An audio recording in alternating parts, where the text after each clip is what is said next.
ಅವಶ್ಯಕ ಪರಿಹಾಣಿ ಭಾವನೆ ಭಾಗ 1. ಅವಶ್ಯಕ ಪರಿಹಾಣಿ ಭಾವನೆ ಭಾಗ 1. ಶ್ರೀ ಋಷಭನಾಥರಿಂದ ವರ್ಧಮಾನರವರೆಗೆ 24 ತೀರ್ಥಂಕರರಿಗೆ ಜಯವಾಗಲಿ. ನನ್ನ ಸಮಸ್ತ ಗುರುಗಳಿಗೆ ಜಯವಾಗಲಿ. ಈಗ ನೀವು ಷೋಡಶ ಕಾರಣ ಭಾವನೆಯಲ್ಲಿ 14ನೇ ಭಾವನೆ ಆದಂತಹ ಅವಶ್ಯಕ ಪರಿಹಾಣಿ ಭಾವನೆಯನ್ನು ಕೇಳ್ತಾ ಇದ್ದೀರಿ ಭಾಗ 1ರಲ್ಲಿ. 13 ಭಾವನೆಗಳು ವಿಸ್ತಾರವಾಗಿ ಹಿಂದೆ ಮುಗಿದೋಗಿದ್ದಾವೆ, ಅದನ್ನ ಕೇಳ್ಕೊಬರ್ರಿ.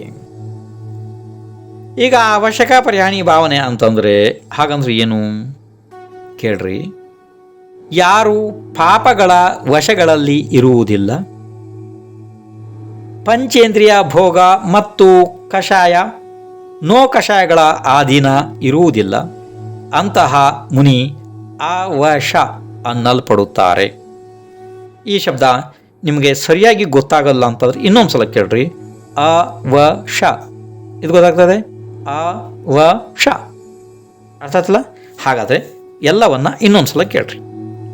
ಯಾರು ಪಾಪಗಳ ವಶದಲ್ಲಿ ಅಂದರೆ ಪಾಪಗಳ ವಶಗಳಲ್ಲಿ ಇರುವುದಿಲ್ಲ, ಪಂಚೇಂದ್ರಿಯ ಭೋಗ ಮತ್ತು ಕಷಾಯ ಕಷಾಯಗಳ ಅಧೀನ ಇರುವುದಿಲ್ಲ, ಅಂತಹ ಮುನಿ ಅವಶ ಅನ್ನಲ್ಪಡುತ್ತಾರೆ.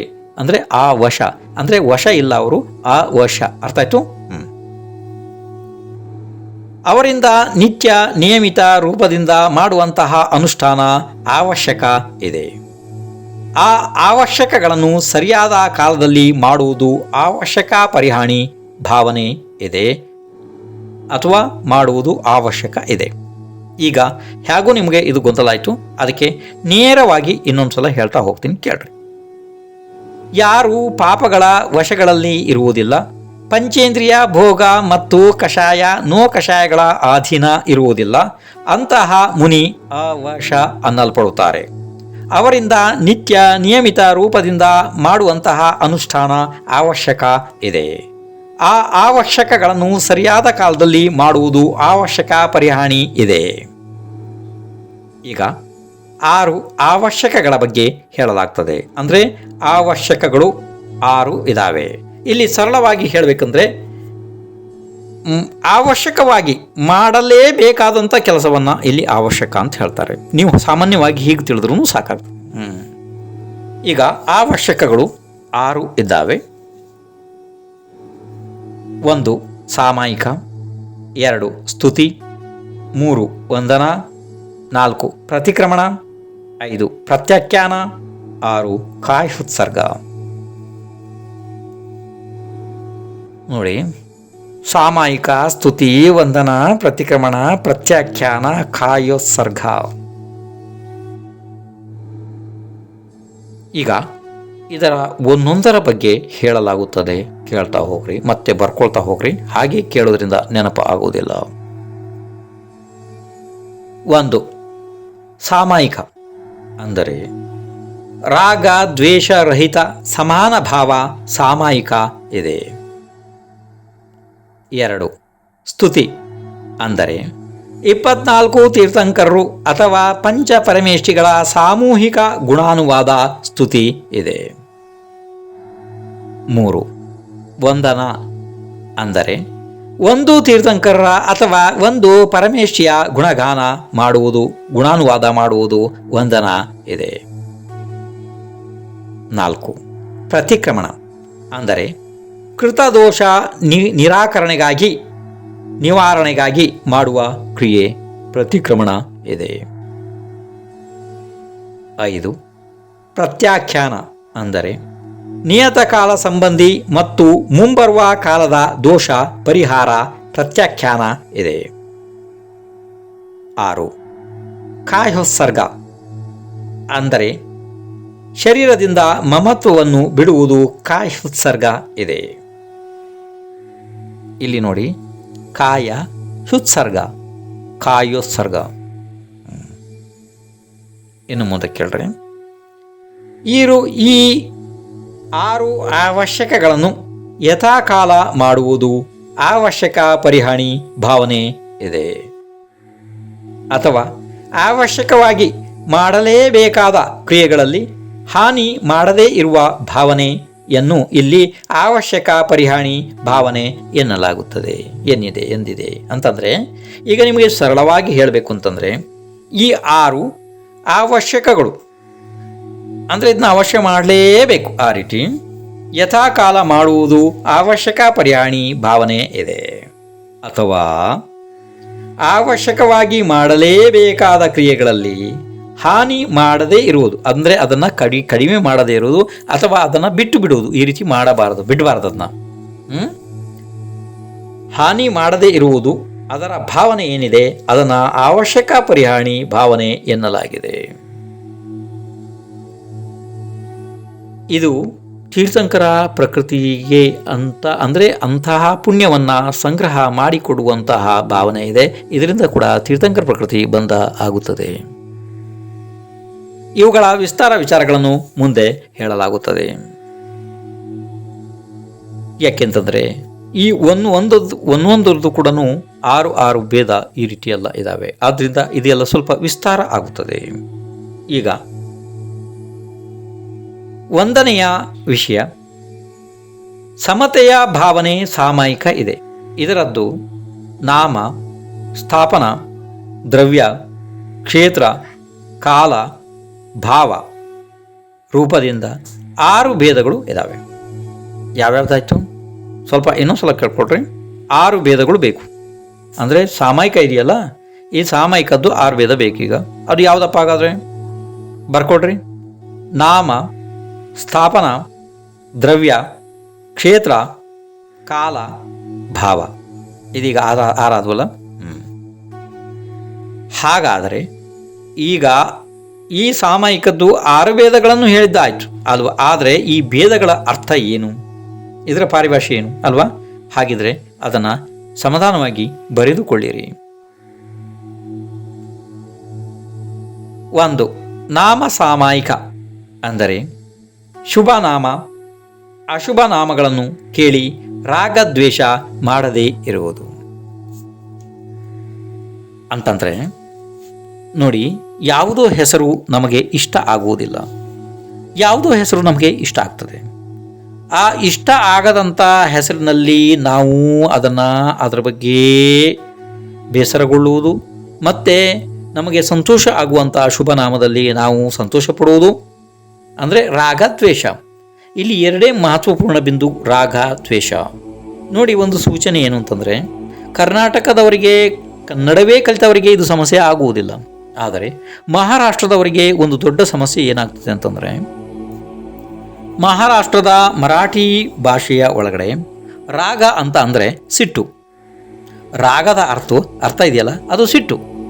ಅಕಸ್ಮಾತ್ ಮರಾಠಿ ಕಲಿತವರು ಈ ರಾಗದ್ವೇಷ ಅನ್ನುವಂಥ ಶಬ್ದವನ್ನು ಕೇಳಿದ್ರೆ ಅವರು ಉಲ್ಟಾ ಪಲ್ಟಾ ಅರ್ಥವನ್ನು ತಿಳಿತಾರೆ.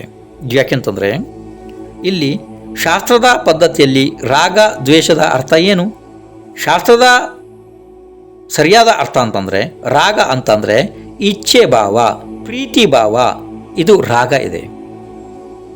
ದ್ವೇಷ ಅಂದರೆ ಇದು ಹಾಗೂ ನಿಮ್ಗೆ ಗೊತ್ತಾಗ್ತದೆ. ಬೇಡ ಎನ್ನುವಂಥ ವಿಷಯ ದ್ವೇಷ ಇದೆ, ನನಗೆ ಬೇಕು ಅನ್ನುವಂಥ ವಿಷಯ ರಾಗ ಇದೆ ಅಲ್ವಾ. ಅಂದರೆ ನಿಮ್ಮ ಭಾಷೆಯಲ್ಲಿ ಹೇಳಬೇಕಿದ್ರೆ, ಶಾಸ್ತ್ರದ ಭಾಷೆ ಬಿಟ್ಟು ಹೇಳಬೇಕಿದ್ರೆ ಹಾಗೆ ಹೇಳ್ಬೋದಲ್ವಾ. ಹಾಂ, ಅಂದರೆ ಇಷ್ಟೇ ತಿಳ್ಕೊಳ್ರಿ. ರಾಗ ಅಂದರೆ ನಮಗೆ ಅದರಲ್ಲಿ ಒಲವು ಇದೆ, ಪ್ರೀತಿ ಇದೆ, ಅದು ಬೇಕು ಅಂತ ಇದೆ, ಅದು ನಮಗೆ ಸಂತೋಷ ಅನಿಸ್ತದೆ, ಅದು ಬೇಕು ಅನಿಸ್ತದೆ, ಅದು ರಾಗ. ದ್ವೇಷ ಅಂದರೆ ಇದು ನಮಗೆ ಬೇಡ ಅಂಥೇಳಿ ದ್ವೇಷ ಹೇಗೂ ನಿಮ್ಗೆ ಗೊತ್ತಾಗ್ತದೆ ಅಲ್ವಾ. ಹಾಂ, ಇದನ್ನು ಶಾಸ್ತ್ರದಲ್ಲಿ ರಾಗ ದ್ವೇಷ ಈ ಶಬ್ದ ಇದೆ. ಈಗ ನಿಮಗೆ ಬೇರೆ ಏನಾದ್ರು ಹೇಳೋದಕ್ಕೆ ಹೋಗ್ಕೊಳ್ಳೆ ಮೂಲಭೂತ ವಿಷಯವೇ ಮರೆತು ಹೋಗುತ್ತದೆ. ಅದು ನನಗೆ ಗೊತ್ತಿದೆ, ಅದಕ್ಕೋಸ್ಕರ ಇನ್ನೊಂದು ಸಲ ಕೇಳ್ರಿ. ನಾಮ ಸಾಮಾಯಿಕ ಅಂದರೆ ಶುಭ ನಾಮ ಅಶುಭ ನಾಮಗಳನ್ನು ಕೇಳಿ ರಾಗ ದ್ವೇಷ ಮಾಡದೇ ಇರುವುದು ನಾಮ ಸಾಮಾಯಿಕ ಇದೆ. ಈಗ ವಿಷಯ 2, ಸ್ಥಾಪನಾ ಸಾಮಾಯಿಕ ಅಂದರೆ ಜಿನಬಿಂಬ, ಇದು ಸಂಪೂರ್ಣ ಅವಯವ ಸುಂದರ ಇದೆ ಮತ್ತು ಇದು ಅವಯವಗಳಿಂದ ಸುಂದರ ಇಲ್ಲ ಎಂದು ರಾಗ ದ್ವೇಷ ಮಾಡದೇ ಇರುವುದು. ಈಗ ನಿಮ್ಗೆ ಏನಾದ್ರು ಅರ್ಥ ಆಯ್ತಪ್ಪ ಇಲ್ವಲ್ಲ, ನನಗೆ ಗೊತ್ತು ಇದು ಅರ್ಥ ಆಗಕ್ಕೆ ಸಾಧ್ಯನೇ ಇಲ್ಲ. ಒಂದು ಕೆಲಸ ಮಾಡಿರಿ, ಸಮಾಧಾನವಾಗಿ ಕೇಳ್ರಿ. ನೋಡ್ರಿ, ಈಗ ನಾವು ಬಸದಿಗಳಿಗೆ ಹೋಗ್ತೀವಿ, ಅಲ್ಲಿ ಮೂಲ ನಾಯಕರ ಭಗವಾನರು ಇರ್ತದೆ, ಮತ್ತು ಕೆಳಗಡೆ ಸಾಕಷ್ಟು ಜೋಡಿಸಿರ್ತಾರೆ, ಮತ್ತು ಈಗ ಶಿಖರದಲ್ಲೂ ಕೂಡ ಭಗವಾನರು ಇರ್ತಾರೆ, ಇನ್ನು ಮಾನಸ್ತಂಭದಲ್ಲಿ ಇರ್ತದೆ, ಎಲ್ಲ ಮೂರ್ತಿಗಳು ಇದಾವಪ್ಪ. ಅದು ಬೇರೆ ಬೇರೆ ಬಣ್ಣದವು, ಬೇರೆ ಬೇರೆ ಕಲ್ಲಿನವು, ಅಥವಾ ಬೇರೆ ಬೇರೆ ಲೋಹದವು, ಅಂದರೆ ಪಂಚಲೋಹದ್ದು, ಇಂಥ ತಾಮ್ರದ್ದು, ಬಂಗಾರದ್ದು, ಬೆಳ್ಳಿದು ಇಂಥದ್ದೆಲ್ಲ ಇರ್ತದೆ. ಇರಲಿ, ಓಕೆ. ಹಾಂ, ಆವಾಗ ನಾವು ಯಾವುದಾದ್ರು ಜಿನಬಿಂಬುವನ್ನು ನೋಡಿ, ಅಂದರೆ ಮೂರ್ತಿಯನ್ನು ನೋಡಿ, ಹೌದಲ್ಲ, ಇದರ ಅವಯವಗಳು ಅಂದರೆ ಇದರ ಶರೀರ ಎಷ್ಟು ಸುಂದರವಾಗಿ ಕಾಣ್ತದೆ, ಎಷ್ಟು ಸುಂದರವಾಗಿದೆ ಅವಯವಗಳು, ಹಾಗೆ ಅಂತೇಳಿ ಸಂತೋಷ ಪಡುವುದು. ಮತ್ತು ಕೆಲವೊಂದು ಮೂರ್ತಿಗಳನ್ನು ನೋಡಿ, ಈ ಮೂರ್ತಿ ಏನು ಸುಂದರ ಇಲ್ಲ, ಏನೂ ಚೆನ್ನಾಗಿಲ್ಲ, ಇದು ಬೇಡ ಅಂತ ಹೇಳಿ ಅದರ ಮೇಲೆ ದ್ವೇಷ ಮಾಡುವುದು ಮಾಡಬಾರದು. ಹೀಗೆಂದು ಮಾಡಬಾರದು. ಈಗ ಇನ್ನೊಂದ್ಸಲ ಪರಿಭಾಷೆಯನ್ನು ಕೇಳ್ರಿ. ಸ್ಥಾಪನಾ ಸಾಮಾಯಿಕ ಅಂದರೆ ಜಿನಬಿಂಬ, ಇದು ಸಂಪೂರ್ಣ ಅವಯವ, ಇದರದ್ದು ಸುಂದರ ಇದೆ, ಮತ್ತು ಇದು ಅವಯವಗಳಿಂದ ಸುಂದರ ಇಲ್ಲ ಎಂದು ರಾಗದ್ವೇಷ ಮಾಡದೇ ಇರುವುದು ಸ್ಥಾಪನಾ ಸಾಮಾಯಿಕ ಇದೆ. ವಿಷಯ 3. ದ್ರವ್ಯ ಸಾಮಾಯಿಕ ಅಂದರೆ ಬೆಳ್ಳಿ, ಬಂಗಾರ, ಮಾಣಿಕ್ಯ, ವಜ್ರ ಆದಿಗಳು ಮತ್ತು ಕಟ್ಟಿಗೆ, ಕಲ್ಲು, ಮಣ್ಣು, ಮುಳ್ಳು ಇವುಗಳಲ್ಲಿ ರಾಗದ್ವೇಷ ಮಾಡದೇ ಇರುವುದು. ಈಗ ಇದನ್ನು ಇನ್ನೊಂದ್ಸಲ ಕೇಳ್ರಿ. ದ್ರವ್ಯ ಸಾಮಾಯಿಕ ನೋಡ್ರಿ, ಈಗ ಬೆಳ್ಳಿ, ಬಂಗಾರ, ಮಾಣಿಕ್ಯ, ವಜ್ರ ಇವೆಲ್ಲನೂ ನಾವು ಭಾಳ ಸುಂದರ, ಇದು ನಮಗೆ ಬೇಕು ಅಂಥೇಳಿ ಇದರ ಮೇಲೆ ರಾಗ ಮಾಡುವುದು, ಮತ್ತು ಕಲ್ಲು, ಮುಳ್ಳು, ಮಣ್ಣು, ಬೂದಿ ಇಂಥದ್ದೆಲ್ಲ ವಸ್ತುಗಳಿದಾವಲ್ಲ ಇದರ ಮೇಲೆ ದ್ವೇಷ ಮಾಡುವುದು, ಇದನ್ನು ಮಾಡಬಾರದು. ಈಗ ಹಾಗಾದರೆ ಪರಿಭಾಷೆಯನ್ನೇ ಇನ್ನೊಂದ್ಸಲ ಕೇಳ್ರಿ, ಯಾಕೆಂದ್ರೆ ನಿಮ್ಗೆ ಹೇಗೂ ಇವೆಲ್ಲ ಗೊಂದಲಕ್ಕೆ ಬರ್ತವೆ, ನನಗೆ ಗೊತ್ತಿದೆ. ಈಗ ಶಾಸ್ತ್ರದ ಪರಿಭಾಷೆಯನ್ನು ಕೇಳ್ರಿ. ದ್ರವ್ಯ ಸಾಮಾಯಿಕ ಅಂದರೆ ಏನು? ಬೆಳ್ಳಿ, ಬಂಗಾರ, ಮಾಣಿಕ್ಯ, ವಜ್ರ ಆದಿಗಳು ಮತ್ತು ಕಟ್ಟಿಗೆ, ಕಲ್ಲು, ಮುಳ್ಳು, ಮಣ್ಣು, ಬೂದಿ ಇವುಗಳಲ್ಲಿ ರಾಗದ್ವೇಷ ಮಾಡದೆಯೇ ಇರುವುದು. ಇದು ಏನಿದೆ? ದ್ರವ್ಯ ಸಾಮಾಯಿಕ ಇದೆ. ಇನ್ನು ಮುಂದೆ ವಿಷಯ 4. ಕ್ಷೇತ್ರ ಸಾಮಾಯಿಕ ಎಂದರೆ ಏನು? ಅದನ್ನು ಬರೆದುಕೊಳ್ರಿ. ಸುಂದರವಾದ ಉದ್ಯಾನವನ, ನಗರ, ನದಿ, ಕೂಪ, ಸರೋವರ ಮತ್ತು ಕೆಲವೊಂದು ಅಸುಂದರ ಕ್ಷೇತ್ರ, ಮುಳ್ಳು, ಗುಡ್ಡ, ಕಲ್ಲು, ಎಲುಬು, ಮೂಳೆಗಳು ಇರುವಂತಹ ಜಾಗ, ಮರುಭೂಮಿ ಇಂತಹ ಕ್ಷೇತ್ರಗಳಲ್ಲಿ ರಾಗದ್ವೇಷ ಮಾಡದೇ ಇರುವುದು. ಇದು ಶಾಸ್ತ್ರ ವಿಷಯ ಆಯಿತು. ಈಗ ನಿಮಗೆ ತಿಳುವಳಿಕೆಗೆ ಬರುವ ಹಾಗೆ ಹೇಳ್ತೀನಿ. ಕ್ಷೇತ್ರ ಸಾಮಾಯಿಕ ಅಂದರೆ ಯಾವುದಾದರೂ ಪ್ರದೇಶ ಭಾಳ ಸುಂದರವಾಗಿ ಇರ್ತದೆ, ಕಾಣೋದಕ್ಕೆ ಭಾಳ ಚಂದ ಕಾಣ್ತದೆ ಅಲ್ವಾ. ಅದು ಒಳ್ಳೆ ಸುಂದರವಾದ ಉದ್ಯಾನವನ, ಒಳ್ಳೆ ನಗರ, ಒಳ್ಳೆ ಹರಿಯುವಂಥ ಶುದ್ಧವಾದ ನದಿ, ಒಳ್ಳೆ ಕೂಪ, ಒಳ್ಳೆ ಕಮಲಗಳು ಅರಳಿರುವಂತಹ ಸರೋವರ, ಇವೆಲ್ಲ ನಮಗೆ ರಾಗವನ್ನು ಉತ್ಪತ್ತಿ ಮಾಡ್ತವೆ ಅಲ್ವಾ. ಇದು ರಾಗ ಅಂದರೆ ಇದು ನಮಗೆ ಚಂದ ಕಾಣ್ತದೆ, ಇದು ಬೇಕು ಅನಿಸ್ತದೆ, ಇಲ್ಲಿ ಇರಬೇಕು ಅನಿಸ್ತದೆ ಅಲ್ವಾ, ಇದು ರಾಗ. ಇನ್ನು ಮುಂದೆ ಕೆಲವೊಂದು ಅಸುಂದರ ಕ್ಷೇತ್ರಗಳು ಅಂದರೆ ಮುಳ್ಳು, ಗುಡ್ಡ, ಎಲುಬು, ಮೂಳೆ, ಚರ್ಮ ಎಲ್ಲ ಬಿದ್ದಿರುವಂಥ ಜಾಗ, ಮರುಭೂಮಿ, ಡ್ರೈಲ್ಯಾಂಡ್ ಇಂಥದ್ದೆಲ್ಲ ಇರ್ತದಲ್ಲ, ಮರುಭೂಮಿ ಇಂಥದ್ದೆಲ್ಲ, ಇಂಥ ಕ್ಷೇತ್ರಗಳಲ್ಲಿ ದ್ವೇಷ ಮಾಡಬಾರದು. ಅಲ್ಲಿ ದ್ವೇಷ ಅರ್ಥದ ಬರ್ತದೆ ನಮಗೆ, ಈ ಜಾಗ ಸರಿಯಿಲ್ಲ, ಬೇಡ, ಹಾಗೆ ಅಂತೇಳಿ ದ್ವೇಷ ಭಾವನೆ ಬರ್ತದೆ. ಗೊತ್ತಾಯ್ತು. ಇದರಲ್ಲಿ ರಾಗ ದ್ವೇಷ ಮಾಡದೇ ಇರುವುದು. ಹಾಗಾದರೆ ಪೂರ್ಣ ಪರಿಭಾಷೆಯನ್ನು ಇನ್ನೊಂದ್ಸಲ ಕೇಳ್ರಿ. ಕ್ಷೇತ್ರ ಸಾಮಾಯಿಕ ಅಂದರೆ ಸುಂದರವಾದ ಉದ್ಯಾನವನ, ನಗರ, ನದಿ, ಕೂಪ, ಸರೋವರ ಮತ್ತು ಕೆಲವೊಂದು ಅಸುಂದರ ಕ್ಷೇತ್ರ, ಮುಳ್ಳು, ಗುಡ್ಡ, ಮೂಳೆ, ಎಲುಬು, ಇದು ಬೂದಿ, ಮರುಭೂಮಿ ಇಂತಹ ಕ್ಷೇತ್ರಗಳಲ್ಲಿ ರಾಗದ್ವೇಷ ಮಾಡದೆಯೇ ಇರುವುದು ಅಂದರೆ ಮಾಡದಿರುವುದು ಕ್ಷೇತ್ರ ಸಾಮಾಯಿಕ ಇದೆ.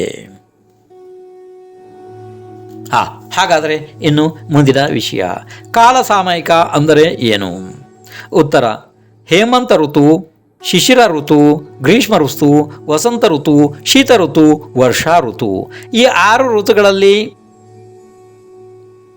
ರಾತ್ರಿಯಲ್ಲಿ, ದಿನದಲ್ಲಿ, ಶುಕ್ಲ ಪಕ್ಷ, ಕೃಷ್ಣ ಪಕ್ಷದಲ್ಲಿ ರಾಗ ದ್ವೇಷ ತ್ಯಾಗ ಮಾಡುವುದು ಇದು ಕಾಲ ಸಾಮಾಯಿಕ ಇದೆ. ಅಂತಂದರೆ ಕಾಲ ಸಾಮಾಯಿಕದ ಬಗ್ಗೆ ಹೇಳ್ತೀನಿ ಕೇಳ್ರಿ. ಋತುಗಳು ಅಂದರೆ 2 ತಿಂಗಳಿಗೆ ಒಂದೊಂದು ಋತುಗಳು ಬದಲಾಗ್ತಾವ ಅಲ್ವಾ. ಅವು ಯಾವ್ಯಾವಪ್ಪ? ಯಾವುವು? ಹೇಮಂತ, ಶಿಶಿರ, ಗ್ರೀಷ್ಮ, ವಸಂತ, ಶೀತ, ವರ್ಷ. ಇದು 6 ಋತುಗಳು ಅಲ್ಲವಾ. ಈ ಋತುಗಳಲ್ಲಿ ಗ್ರೀಷ್ಮ ಕಾಲ ಬಂದಾಗ ಏನಪ್ಪ ಶೆಕೆ, ಏನಪ್ಪ ಬಿಸಿ ಅಂತ ಹೇಳಿ ಅದರ ಮೇಲೆ ದ್ವೇಷ ಮಾಡುವುದು. ವರ್ಷಾಕಾಲ ಬಂದಾಗ ಏನಪ್ಪ ಮಳೆ ಅಂಥೇಳಿ ಅದ್ರ ಮೇಲೆ ದ್ವೇಷ ಮಾಡೋದು ಅಲ್ವಾ. ಯಾವುದೋ ಒಂದು ಹೇಮಂತನೋ ವಸಂತನೋ ಯಾವುದೋ ಬಂದಾಗ ಸಂತೋಷ ಪಡುವುದು, ಇದು ಮಾಡಬಾರದು. ಮತ್ತು ಯಾರಾದರೂ ರಾತ್ರಿಯಲ್ಲಿ ಸಂತೋಷ ಪಡುವುದು, ದಿನದಲ್ಲಿ ಬೇಸರ ಪಡುವುದು, ಅಥವಾ ದಿನದಲ್ಲಿ ಬೇಸರ ಪಡುವುದು, ರಾತ್ರಿಯಲ್ಲಿ ಸಂತೋಷ ಪಡುವುದು, ಇದನ್ನು ಮಾಡಬಾರದು. ಇನ್ನು ಶುಕ್ಲ ಪಕ್ಷ, ಹುಣ್ಣಿಮೆಯ ಚಂದ್ರ ಇರ್ತಾನೆ, ಆವಾಗ ಸಂತೋಷ ಪಡೋದು, ಕೃಷ್ಣ ಪಕ್ಷದಲ್ಲಿ ದ್ವೇಷ ಪಡುವುದು, ಅವಾಗ ಕತ್ಲೆ ಇರ್ತದೆ, ಈ ಥರ ಮಾಡಬಾರದು. ಅಂದರೆ ಈ ಎಲ್ಲ ವಿಷಯದಲ್ಲೂ ರಾಗದ್ವೇಷ ಅಂದರೆ ಪ್ರೀತಿ ಭಾವನೆ ಮತ್ತು ದ್ವೇಷ ಭಾವನೆ ಮಾಡಬಾರದು. ಇದು ಕಾಲ ಸಾಮಾಯಿಕ ಇದೆ, ಅಂದರೆ ಯಾವುದೇ ಕಾಲದಲ್ಲಿ ರಾಗ ದ್ವೇಷ ಮಾಡಬಾರದು. ಈಗ ಇದನ್ನು ಇನ್ನೊಂದು ಸಲ ಕೇಳ್ರಿ. ಕಾಲ ಸಾಮಾಯಿಕ ಅಂದರೆ ಹೇಮಂತ, ಶಿಶಿರ, ಗ್ರೀಷ್ಮ, ವಸಂತ, ಶೀತ, ವರ್ಷ ಈ 6 ಋತುಗಳಲ್ಲಿ ಮತ್ತು ರಾತ್ರಿಯಲ್ಲಿ, ದಿನದಲ್ಲಿ, ಶುಕ್ಲ ಪಕ್ಷದಲ್ಲಿ, ಕೃಷ್ಣ ಪಕ್ಷದಲ್ಲಿ ರಾಗ ದ್ವೇಷ ತ್ಯಾಗ ಮಾಡುವುದು ಕಾಲ ಸಾಮಾಯಿಕ ಇದೆ. ಇನ್ನು ಮುಂದೆ 6ನೇ ವಿಷಯ ಭಾವ ಸಾಮಾಯಿಕ. ಅಂದರೆ ಎಲ್ಲ ಜೀವಗಳಲ್ಲಿ ಮೈತ್ರಿ ಭಾವ ಇಡುವುದು ಮತ್ತು ಅಶುಭ ಪರಿಣಾಮಗಳ ತ್ಯಾಗ ಮಾಡುವಂತಹ ಭಾವನೆ ಭಾವ ಸಾಮಾಯಿಕ ಇದೆ. ಪರಿಣಾಮ ಅಂತಂದರೆ ಜೀವದ ಭಾವನೆಗಳು, ಅರ್ಥ ಆಯ್ತು? ಎಲ್ಲ ಜೀವಗಳಲ್ಲಿ ಮೈತ್ರಿ ಭಾವ, ಯಾರಲ್ಲೂ ದ್ವೇಷ ಇಡುವುದಿಲ್ಲ. ಹಾಗಾದರೆ ಇದನ್ನು ಇನ್ನೊಂದು ಸಲ ಕೇಳ್ರಿ. ಭಾವ ಸಾಮಾಯಿಕ ಅಂದರೆ ಎಲ್ಲ ಜೀವಗಳಲ್ಲಿ ಮೈತ್ರಿ ಭಾವ ಇಡುವುದು ಮತ್ತು ಅಶುಭ ಪರಿಣಾಮಗಳ ತ್ಯಾಗ ಮಾಡುವುದು ಭಾವ ಸಾಮಾಯಿಕ ಇದೆ. ಇನ್ನು ಮುಂದೆ ಸಮಯದ ಅರ್ಥ ರತ್ನತ್ರಯ ರೂಪ ಆತ್ಮ ಇದೆ. ಅಂದರೆ ಈಗ ಸಮಯ ಸಾರ ಹೇಗೂ ನಮ್ಮದು 95 ಭಾಗದಲ್ಲಿ ಬಿಡುಗಡೆ ಆಗಿದೆ ಅಲ್ವಾ. ಅಂತಂದರೆ ಆಚಾರ್ಯ ಭಗವಾನ್ ಕುಂದ ಆಚಾರ್ಯ ರಚಿತ ಸಮಯ ಸಾರವನ್ನು ಅಂದರೆ ಸ್ವಲ್ಪ ನಿಮಗೆ ತಿಳಿಯುವಂಥ ಸ್ವಲ್ಪ ಭಾಷೆಯಲ್ಲಿ ಹೇಳಿ ಅದು 95 ಭಾಗಗಳಲ್ಲಿ ಬಿಡುಗಡೆ ಆಗಿದೆ. ಅಲ್ಲಿ ಸಮಯ ಸಾರ ಅಂತಂದರೆ ಸಮಯ ಅಂದರೆ ಯಾವ್ದು ಕಂದಿದ್ದಾರಪ್ಪ, ಆತ್ಮನಿಗೆ ಸಮಯ ಎಂದಿದ್ದಾರೆ ಅಲ್ವಾ. ನೀವು ಬೇಕಾದ್ರೆ ವಿಸ್ತಾರವಾಗಿ ಅದನ್ನು ಸಮಯ ಸಾರ ಮಹಾಶಾಸ್ತ್ರ ಈಗಾಗಲೇ ವಾಯ್ಸ್ ರೆಕಾರ್ಡ್ ಆಗಿದೆ, ನೀವು ಕೇಳ್ಬೋದು. 95 ಭಾಗದಲ್ಲೇ ಆಗಿದೆ, ಅದು ಕೇಳ್ಬೋದು. ಇಲ್ಲಿ ಏನಿದೆ, ಸಮಯದ ಅರ್ಥ ರತ್ನತ್ರಯ ರೂಪ ಆತ್ಮ ಇದೆ. ಬೇಕಾದರೆ ಬರ್ಕೊಳ್ರಿ. ಸಮಯ ಸಾರದಲ್ಲಿ ಏನು ಹೇಳಿದ್ದು ನಿಮಗೆ, ಆತ್ಮನ ಹೆಸರೇ ಸಮಯ ಅಂತ ಇತ್ತು ಅಲ್ವಾ. ಹಾಂ, ಆತ್ಮನ ಸಾರ ಸಮಯ ಸಾರ ಇರಲಿ. ಇಲ್ಲಿ ಈ ಪರಿಭಾಷೆಯನ್ನು ಸ್ವಲ್ಪ ಬರೆದುಕೊಳ್ರಿ, ಭಾಳ ಮಹತ್ವಪೂರ್ಣ ಬಿಂದು ಇರೋದರಿಂದ. ಸಮಯದ ಅರ್ಥ ಅಂದರೆ ರತ್ನತ್ರಯ ರೂಪ ಆತ್ಮ ಇದೆ. ಆ ರತ್ನತ್ರಯದಲ್ಲಿ ಜೀವದ ಸ್ಥಿತಿ ಸಾಮಾಯಿಕ ಇದೆ. ಏನು ಗೊತ್ತಾಯ್ತು ನಿಮಗೆ? ಒಂದು ಕೆಲಸ ಮಾಡಿರಿ, ಇನ್ನೊಂದು ಸಲ ಅದನ್ನು ಸರಿಯಾಗಿ ಬರ್ಕೊಳ್ರಿ. ಸಮಯದ ಅರ್ಥ ರತ್ನತ್ರಯ ರೂಪ ಆತ್ಮ, ಆ ರತ್ನತ್ರಯದಲ್ಲಿ ಜೀವದ ಸ್ಥಿತಿ ಸಾಮಾಯಿಕ ಇದೆ. ಇದು ಅತಿ ಉತ್ಕೃಷ್ಟ ದರ್ಜೆಯ ಪರಿಭಾಷೆ ಇರೋದ್ರಿಂದ ಸಾಮಾನ್ಯವಾಗಿ ಇದು ಗೊತ್ತಾಗೋದಿಲ್ಲ, ಬರ್ಕೊಂಡು ಕಲಿಬೇಕಾಗ್ತದೆ ಅಷ್ಟೇ. ಬರ್ಕೊಂಡು ಒಂದು 5-6 ಸತಿ ಓದಿದ್ರೆ ತಾನೇ ನಿಮಗೆ ಅರ್ಥ ಆಗ್ತದೆ. ಯಾಕೆಂದ್ರೆ ಅದನ್ನೆಲ್ಲ ಭಾಳ ವಿಸ್ತಾರವಾಗಿ ನನಗೆ ಇಲ್ಲಿ ಹೇಳೋದಕ್ಕಾಗಲ್ಲ ಈಗ. ಇನ್ನು ಮುಂದೆ ಯಾರು ಜೀವನ ಮರಣ, ಮಾನ ಅಪಮಾನ, ಸುಖ ದುಃಖ, ಲಾಭ ಅಲಾಭ, ಸ್ಮಶಾನ ಮಹಲು ಇದರಲ್ಲಿ ರಾಗದ್ವೇಷ ರಹಿತ ಸಮಭಾವಿ ಇರುವರೋ ಅವರೇ ಸಾಮಾಯಿಕದಿಂದ ಪರಿಣತರಾದ ಜೀವರು ಇರುತ್ತಾರೆ. ಏನು ಗೊತ್ತಾಯ್ತಪ್ಪ?